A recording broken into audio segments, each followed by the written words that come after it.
इस खास विश्लेषण में बहुत बहुत स्वागत है। आज हम सीधे उस मुद्दे पर बात करने वाले हैं जो आधुनिक जीवन की सबसे बड़ी सिरदर्दी बन चुका है, एकाग्रता या लेजर फोकस कैसे हासिल किया जाए। हम उन 5 बिल्कुल सटीक और व्यावहारिक तकनीकों की गहराई में जाएंगे जो डिजिटल और भौतिक भटकावों को हमेशा के लिए जड़ से उखाड़ फेंकने में मदद करती हैं। अक्सर ये मान लिया जाता है कि फोकस करना आजकल लगभग नामुमकिन हो गया है, या फिर ये कोई ऐसा जन्मजात टैलेंट है जो बस गिने चुने लोगों के पास ही होता है। लेकिन स्रोत सामग्री से एक बात बिल्कुल शीशे की तरह साफ है, फोकस एक स्किल है, एक कौशल है जिसे सही तरीके से विकसित किया जा सकता है।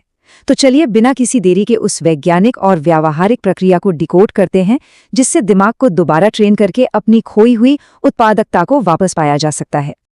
अब उन 5 बेहतरीन तकनीकों की तरफ बढ़ने से पहले ये बुनियादी सवाल पूछना बेहद जरूरी है कि आखिर आज के इस आधुनिक दौर में ध्यान केंद्रित करना इतना असंभव सा क्यों लगता है।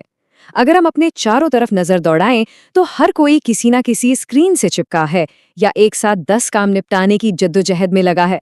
हमारा दिमाग बुनियादी तौर पर इस तरह के लगातार होने वाले इंफॉर्मेशन ओवरलोड के लिए डिजाइन ही नहीं हुआ है।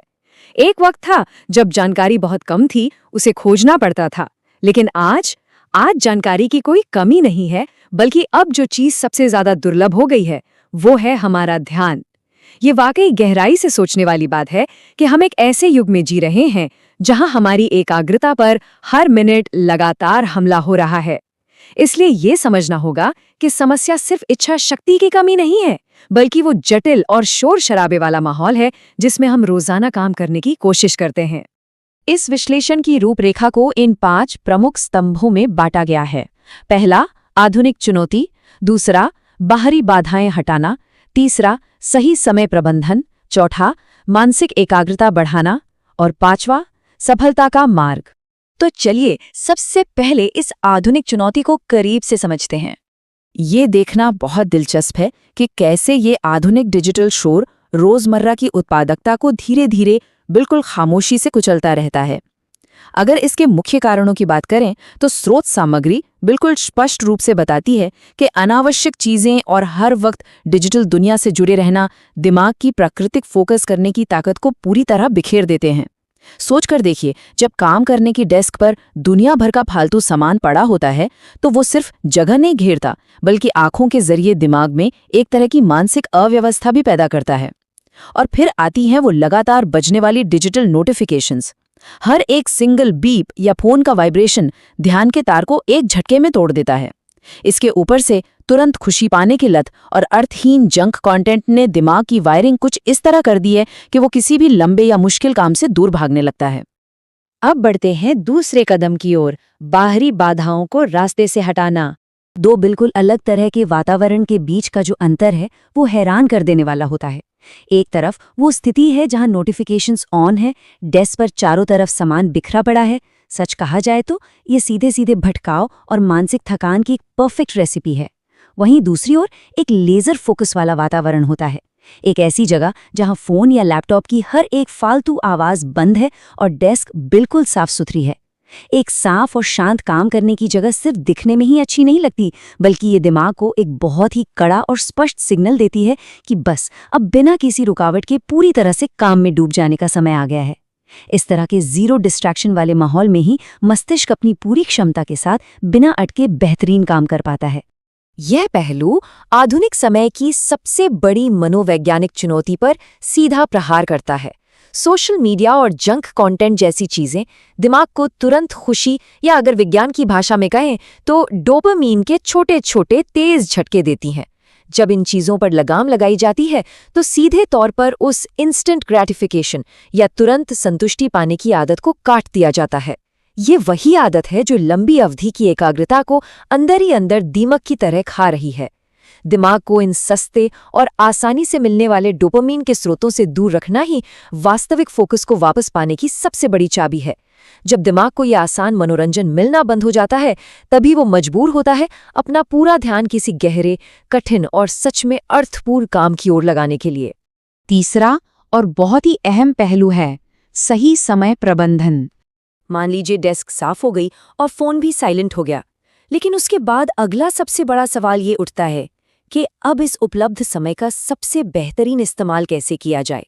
क्योंकि सही टाइम मैनेजमेंट के बिना एक एकदम परफेक्ट माहौल भी पूरी तरह से बेकार साबित हो सकता है। यहीं पर टाइम ब्लॉकिंग की तकनीक एक बेहद शक्तिशाली टूल बनकर सामने आती है।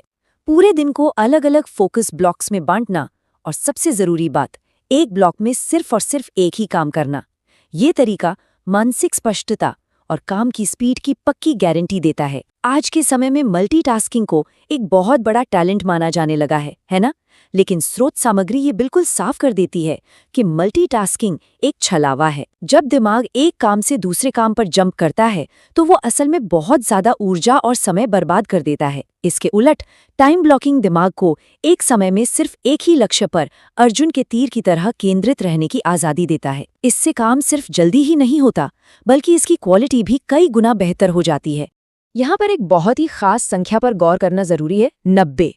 ये कोई रैंडम नंबर नहीं है, बल्कि इसे डीप वर्क या गहरे काम का अल्टीमेट रूल माना जा सकता है। जब बात अपनी उत्पादकता को चरम पर ले जाने की हो, तो ये संख्या कार्य क्षमता को अधिकतम करने का असली रहस्य खोलती है। ये 90 का आंकड़ा इतना प्रभावशाली है कि ये काम करने के पूरे नजरिए को ही पलट कर रख सकता है। 60 से 90 मिनट तक पूरे फोकस के साथ लगातार काम करना हमारे दिमाग के नेचुरल एनर्जी साइकिल्स के साथ बिल्कुल अचूक तरीके से मेल खाता है। होता क्या है कि जब काम शुरू किया जाता है तो एकाग्रता धीरे धीरे बढ़ती है। लगभग 45 मिनट के आसपास एक पीक फ्लो स्टेट आती है, एक ऐसा बहाव जहां काम सबसे बेहतरीन और सबसे तेज गति से हो रहा होता है। लेकिन 90 मिनट के बाद मानसिक ऊर्जा का ग्राफ स्वाभाविक रूप से नीचे गिरने लगता है और फोकस को जबरदस्ती बनाए रखना बहुत मुश्किल हो जाता है। इसीलिए इस साइकिल के पूरा होने पर एक छोटा सा ब्रेक लेना कोई लग्जरी नहीं, बल्कि एक सख्त जरूरत बन जाता है, ताकि दिमाग खुद को रीबूट कर सके। मशीनें भले ही बिना रुके 2400 घंटे चल सकती हैं, लेकिन इंसानी दिमाग से अगर टॉप लेवल का परफॉर्मेंस चाहिए तो इन प्राकृतिक ऊर्जा चक्रों का सम्मान करना ही होगा। अब बढ़ते हैं चौथे हिस्से की तरफ, मानसिक एकाग्रता को अंदर से बढ़ाना।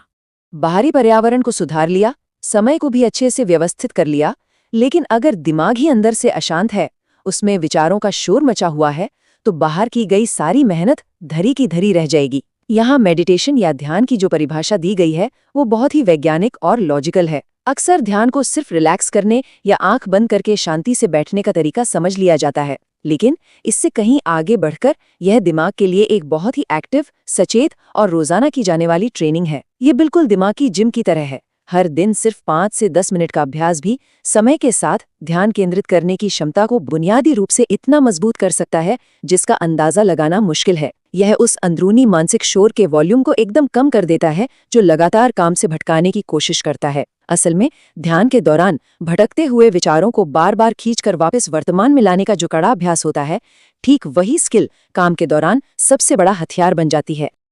और अब 5वां और अंतिम पड़ाव, सफलता का मार्ग। इन सभी अहम स्तंभों को जब एक साथ मिला दिया जाता है तो अपनी खोई हुई उत्पादकता को वापस पाने का एक बहुत ही स्पष्ट, ठोस और कारगर रास्ता तैयार होता है। ऐसा बिल्कुल नहीं है कि इनमें से कोई एक तकनीक रातों रात कोई जादू कर देगी। असली कमाल इन 5 तकनीकों के संयुक्त और लगातार किए गए प्रभाव से होता है, जो वो परिणाम ला सकता है जिसकी हम सबको तलाश होती है। इस आखिरी बिंदु पर जरा गहराई से विचार करने की जरूरत है। अगर कल्पना की जाए कि रोजाना इस मानसिक शोर और भटकाव की वजह से कितनी क्षमता, कितना कीमती समय और जीवन का कितना बड़ा हिस्सा बस यूं ही बर्बाद हो जाता है, तो ये आंकड़ा डराने वाला हो सकता है। जब इन 5 तकनीकों को जीवन में पूरी ईमानदारी से उतारा जाता है तो उसके बाद जो अजेय प्रगति और बेजोड़ फोकस मुमकिन हो पाता है वो वाकई कमाल का है। ये विश्लेषण ये याद दिलाता है कि फोकस कोई ऐसा गिफ्ट नहीं है जो इंसान पैदा होते ही अपने साथ लेकर आता है, बल्कि ये एक सचेत चुनाव है जो हर दिन हर पल करना पड़ता है। तो क्या इस अनियंत्रित शोर को हमेशा के लिए शांत करके अपनी असली क्षमता को पहचानने का वक्त नहीं आ गया है? इसी एक गहरे और जरूरी विचार के साथ आज के इस विश्लेषण को यहीं विराम देते हैं।